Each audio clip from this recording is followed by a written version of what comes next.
नमस्कार दोस्तों, स्वागत है आपका आपके अपने YouTube चैनल टेट विद अंकित में। दोस्तों आज हम बहुत ही महत्वपूर्ण क्वेश्चंस शुरू करेंगे। Maths practice set 11 questions for all TET exams. Let's start the video.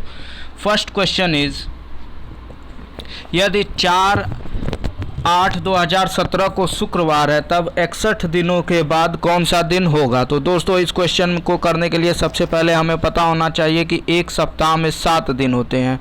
तो हम क्या करेंगे, 61 को डिवाइड करेंगे किससे, 7 से डिवाइड कर देते हैं। 7 8 जा 56, कितना रिमाइंडर आया 5। यहाँ से हम मान लेते हैं कि जो है 5 तारीख को कौन सा दिन है, शुक्रवार है। तो 5 दिन बाद, तो उसके एक दिन बाद कौन सा दिन होगा, शनिवार होगा। फिर कौन सा दिन होगा, रविवार होगा। फिर कौन सा दिन होगा, सोमवार होगा। फिर कौन सा दिन होगा, मंगलवार होगा। फिर बुधवार होगा। लेकिन यहाँ पूछा हुआ है 61 दिनों के बाद, मतलब कि यहाँ पे 5 बच रहा है। 5 दिनों के बाद अगला दिन कौन सा होगा, बृहस्पतिवार होगा। तो C is the right answer. Now next question is, यदि किसी दुकानदार को एक वस्तु को 390 रुपये बेचने पर 20% का लाभ होता है तो वस्तु का क्रय मूल्य क्या होगा। तो हमको यहाँ पर क्रय मूल्य बताना है दोस्तों।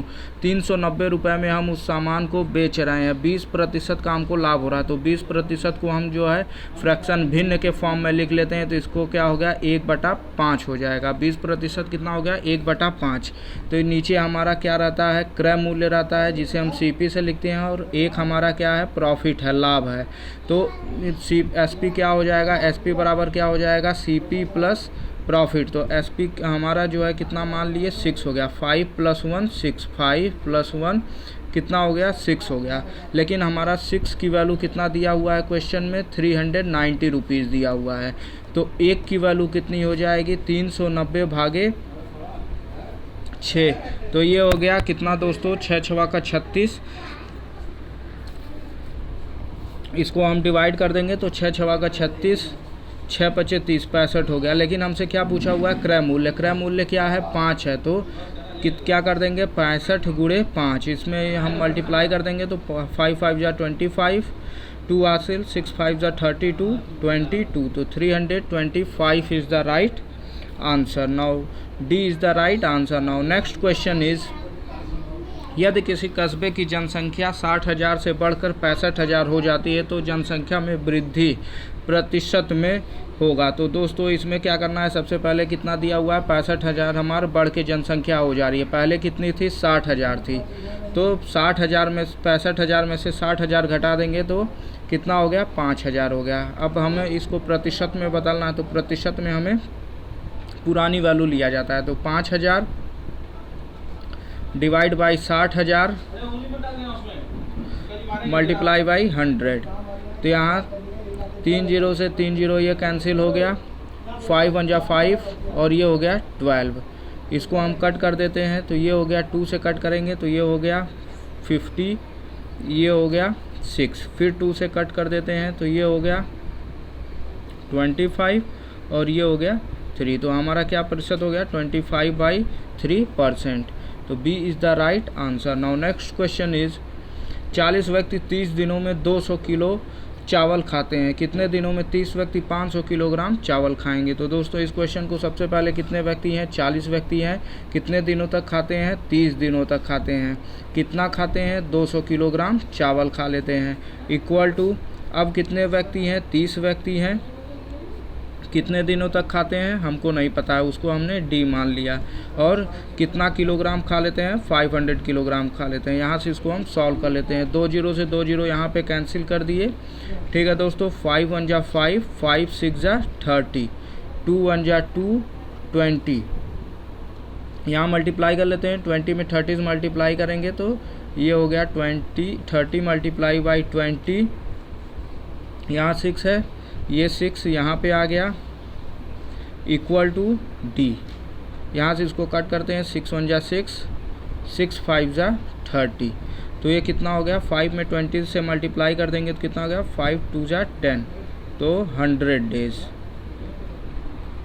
कितने दिन में? 100 दिनों में। नेक्स्ट क्वेश्चन इज, एक सब चतुर्भुज के विकर्ण की लंबाई 16 सेंटीमीटर तथा 12 सेंटीमीटर है, तो सम चतुर्भुज की भुजा है। तो यहाँ पे हमारे पास एक सम चतुर्भुज दिया हुआ है, ठीक है दोस्तों, जिसकी विकर्ण 16 दिया हुआ है और 16 दिया हुआ है और 12 दिया हुआ है। तो ये मान लीजिए आधा आधा हो गया है, तो ये 8 8 हो गया और ये 6 6 हो गया। अब यहाँ से हमको दिया हुआ है, हमें ये पता है कि अगर हमारे पास एक सम चतुर्भुज है तो वहाँ के विकर्ण जब आपस में काटते हैं तो 90 समकोण बनाते हैं। ये समकोण बन गया। समकोण के सामने वाली भुजा क्या होगी? हाइपोटेन्यूस होगी। ये क्या होगी? हाइपोटेन्यूस होगी। तो यहाँ पे जो है सबसे पहले हम ये देख लेते हैं, तो इसको हम नाम दे देते हैं A B C D। यहाँ पे हमने इसको नाम दे दिया। तो यहाँ पे क्या हो गया? BC इक्वल टू क्या कह सकते हैं? BC इक्वल टू ये O। तो ये भुजा कितना हो गया? OB का स्क्वायर प्लस ये भुजा कितना हो गया? OC का स्क्वायर। OC का स्क्वायर। OB का स्क्वायर कितना है? 8 का स्क्वायर प्लस OC का स्क्वायर कितना हो गया? 6 का स्क्वायर। तो यहाँ पे इसको हम सॉल्व कर लेते हैं। 8 8 जा 64, 6 6 जा 36। इसको ऐड किए कितना हो गया? 100 हो गया। अब यहाँ पे BC का स्क्वायर इक्वल टू 100, तो BC इक्वल टू क्या हो गया दोस्तों? BC equal to √100। तो यहाँ से ये वैल्यू आ गई 10। कितना आंसर हो गया? C is the right answer. 10 centimetre is the right answer. D part is the right answer. Now next question is, यदि 8 पेन का क्रय मूल्य 6 पेन के विक्रय मूल्य के बराबर है तो लाभ प्रतिशत होगा। तो यहाँ पे दोस्तों हम मान लेते हैं कि 8 पेन, ठीक है, 8 पेन क्या हो गया? हमारा क्रय मूल्य है, CP है, वो किसके बराबर है? 8 पेन CP है, वो किसके बराबर है? 6 पेन के SP के बराबर है, विक्रय मूल्य के बराबर है। तो दोस्तों इस क्वेश्चन को करने का सबसे आसान तरीका होता है कि जो हमारा CP दिया हुआ है उसको हम SP मान लेते हैं, और जो SP जो हमारा विक्रय मूल्य दिया हुआ है उसको हम CP मान लेते हैं। तो यहाँ पे 8 को हम क्या मान लेते हैं? विक्रय मूल्य मान लेते हैं, SP मान लेते हैं, और 6 हमारा क्या हो जाएगा? क्रय मूल्य हो जाएगा, CP हो गया। तो लाभ प्रतिशत का फार्मूला क्या होता है? लाभ कितना हुआ? 8 - 6, 2 का लाभ हुआ, कितने में? CP में लाभ हुआ है, डिवाइड बाई 6 मल्टीप्लाई बाई 100। तो यहाँ पे इसको डिवाइड कर देते हैं, 2 1 जा 2, 2 3 जा 6, तो ये कितना हो गया? 100/3। तो दोस्तों C is the right answer. 100/3% जो है उसको लाभ हुआ है। नाउ नेक्स्ट क्वेश्चन इज, यदि 3 पेन 2 पेंसिल और 4 रबड़ का मूल्य 92 रुपये। तो दोस्तों यहाँ पे मान लेते हैं 3 pen plus 4, 3 pen 2 pencil plus 4 रबड़। 4 रबड़ का मूल्य कितना दिया हुआ है? 92 रुपये दिया हुआ है, और 16 रबड़, 8 पेंसिल और 8 पेंसिल प्लस 16 रबड़ कितने रुपए के बराबर है? 68 रुपये के बराबर है। ठीक है दोस्तों, तो यहाँ से हम क्या करते हैं, इस इक्वेशन में हम अगर किससे 4 से मल्टीप्लाई कर दें, 4 से गुणा कर दें, तो कितना हो गया? 12 पेन प्लस 4 2 जा 8 पेंसिल, 4 2 जा 8 पेंसिल प्लस 4 4 जा 16 रबड़ किसके बराबर हो गया? 92 मल्टीप्लाई बाई 4, 92 मल्टीप्लाई बाई 4, तो कितना हो गया? 4 2 जा 8, 9 4 जा 36, 368 के बराबर हो गया। और यहाँ पे कितना है? 8 पेंसिल है, 8 पेंसिल हो गया, और कितना? 16 रबड़ हो गया, 16 रबड़ हो गया। ये 68 के बराबर है। इन दोनों को हम क्या कर देते हैं? सब्ट्रैक्ट कर देते हैं, तो ये माइनस माइनस, ये कैंसिल, ये कैंसिल, तो 12 पेन किसके बराबर हो गया? 12 पेन हो गया 300 माइनस 68, 300 के बराबर हो गया 12 पेन। तो एक पेन का कॉस्ट कितना आ गया? 300 डिवाइड बाई 12, 300 डिवाइड बाई 12 कर दीजिए, 12 2 जा 24, 12 5 जा 60। एक पेन का कॉस्ट कितना आ गया 25, लेकिन हमसे कितना पूछा हुआ है 24 पेन का कॉस्ट पूछा हुआ है। तो 24 पेन का कॉस्ट कितना हो जाएगा 24 मल्टीप्लाई बाई 25, 25 4 जा 100, 10 कैरी, 25 2 जा 50 प्लस 10 60। तो 24 पेन का कॉस्ट कितना हो गया 600 रुपये। D is the right answer. Now next question is, यदि किसी आयताकार भूखंड की लंबाई और चौड़ाई में क्रमशः 50% तथा 20% की वृद्धि कर दी जाए तो इसका क्षेत्रफल कितना गुना बढ़ जाएगा। तो मान लीजिए दोस्तों कि इसका ओरिजिनल, सबसे पहले इसका क्षेत्रफल हम मान लेते हैं 100% है। अब इसमें लंबाई में 50% वृद्धि कर जाती है, तो हम टोटल वृद्धि निकाल लेते हैं कि कितने प्रतिशत की वृद्धि हो रही है। तो इसके लिए हमने सिंपल फार्मूला क्या देखा था, a + b + ab divide by 100।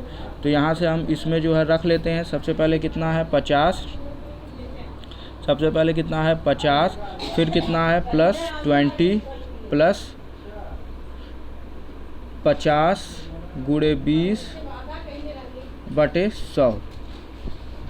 यहाँ से इसको सॉल्व कर लेते हैं, 2 0 कैंसिल, 50 में 20 ऐड करेंगे तो ये कितना हो गया 70, और 5 2 जा 10, तो 10 कितना हो गया 80।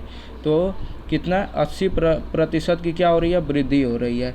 तो कितना हो गया, तो 100 प्लस 80, तो कितना हो गया 180। हमारे क्षेत्रफल कितना हो गया 180% हो गया। अब क्षेत्रफल कितना गुना बढ़ जाएगा, इसका हमको अनुपात बताना है। तो क्या करेंगे 180 डिवाइड बाई 100, जितना जो हमारा बढ़ा हुआ है और जो हमारा पहले था। ठीक है दोस्तों, तो यहाँ से इसको सॉल्व कर देंगे। 2 से कट करते हैं, 2 9 जा 18 और 2 5 जा 10। तो कितना है, कितने की वृद्धि हुई है 9/5 की। तो A is the right answer. Now next question is, एक राशि साधारण ब्याज पर 100 वर्षों में दोगुनी हो जाती है, कितने वर्षों में यह राशि उसी ब्याज दर से तिगुनी हो जाएगी। दोस्तों यहाँ पर क्या करते हैं, मान लीजिए हमारा राशि कितना लिए थे, हम 100 रुपये लिए थे। ठीक है दोस्तों, तो ये कितना हो जा रहा है 10 वर्षों में। ठीक है, 10 वर्षों में कितना हो जा रहा है दोगुनी हो जा रहा है, मतलब कि कितना हो जा रहा है 200 रुपये हो जा रहा है। ठीक है दोस्तों, तो यहाँ से हम क्या निकाल लेते हैं, रेट निकाल लेते हैं। हमें यहाँ से देखिए ब्याज कितना बढ़ गया है 100 रुपया बढ़ गया है, 200 माइनस 100, 200 माइनस 100, तो ब्याज हमारा कितना हो गया 100 रुपये हो गया, इक्वल टू हमारा कितना हम लिए थे 100 रुपये लिए थे। ठीक है दोस्तों, हमें दर नहीं पता है, समय कितना है 10 साल में, 10 साल में डिवाइड बाई 100। तो यहाँ 100 से 100 कट गया, 10 से 10 हो गया, तो दर हमारा कितना आ गया 10%। दोस्तों अब हमसे कहता है कि हमने कितना 100 रुपया लिया था, ये जो है 10 वर्षों में कितना हो गया था 200 हुआ था, लेकिन अब कितना हो जा रहा है, ये 100 रुपये कितना हो जा रहा है तिगुना हो जा रहा है, 300 रुपये हो जा रहा है। ठीक है, कितने वर्षों में, तो वर्ष हमको नहीं पता है, लेकिन दर हमको इसमें कितना पता है 10%, क्योंकि क्या कर रहा है कि दुगनी हो जाती है। तो कितने वर्षों में राशि उसी ब्याज दर से, तो ब्याज दर हमारा सेम है, तो यहाँ से हम निकाल लेते हैं।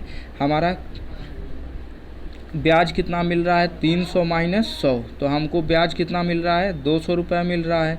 ब्याज कितना मिला 200 रुपये, 200 बराबर हमारा पैसा कितना है 100 है गुणे, ठीक है, दर कितने है 10% है, समय हमको नहीं पता है, डिवाइड बाई 100, 100 से 100 कट गया, 10 से 10 कट गया, तो 20 साल में क्या होगा कि हमारा जो है तिगुना हो जाएगा। ठीक है दोस्तों, C is the right answer. Now next question is, 80 meter व्यास वाले वृत्त पार्क के अंदर अधिकतम क्षेत्रफल का एक वर्गाकार खेल का मैदान बना है, खेल के मैदान का क्षेत्रफल है।